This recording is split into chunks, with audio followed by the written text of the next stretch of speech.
The Elves and the Shoemaker. Once upon a time, a shoemaker lived with his wife above his workshop. The shoemaker was a good man, and he worked hard, but he was very poor. The day came when he had only enough leather to make one pair of shoes.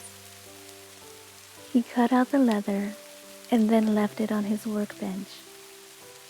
"I will be able to make a better pair of shoes after I've had a good night's sleep," he told his wife as they went upstairs.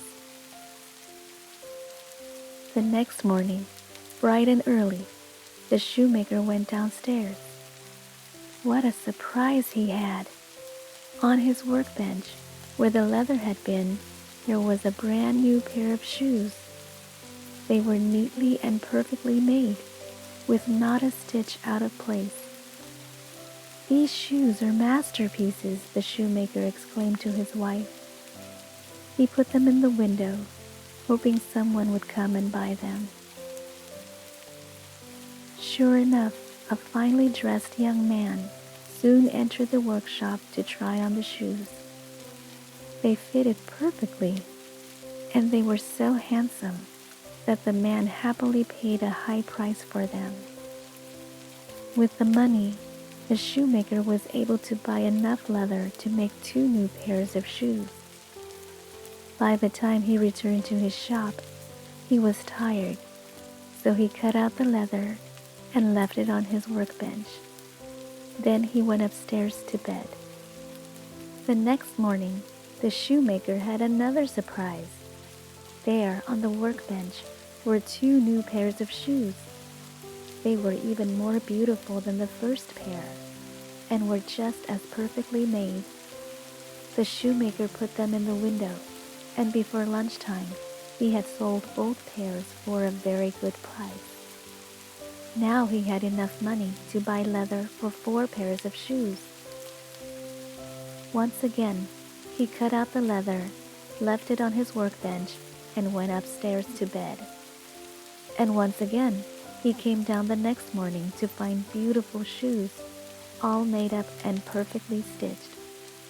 The same thing happened every day for weeks. The shoemaker and his wife were not poor anymore. "The shoes have been appearing as if by magic," the shoemaker said to his wife. "But someone must have made them. Who do you think it could be?" "Let's sit up tonight and watch," his wife suggested. "Maybe we can find out." So that night, the shoemaker left some leather, all cut out and ready to sew, on his workbench as usual. Then, instead of going to bed, he and his wife hid behind a curtain at the back of the shop. There they waited and waited and waited. The shoemaker and his wife were just about to go to bed when, at the stroke of midnight, the shop door opened, and in danced 2 tiny elves. They skipped up to the workbench and quickly began sewing the leather into fine new shoes. As they worked, they sang, "We will sew and we will stitch to help the shoemaker grow rich." Soon the shoes were finished, and the little elves leapt off the workbench and danced out of the shop. "Those kind elves have helped us," said the shoemaker, astonished. "We must repay them." "Did you see how thin their clothes were?" his wife asked. "And their little feet were bare. Those poor little men must be freezing. Let's make some warm clothes for the elves to show how grateful we are," said the shoemaker. The next day, the shoemaker's wife knitted 2 cozy woolen jackets, 2 tiny scarves, and 2 pairs of warm pants.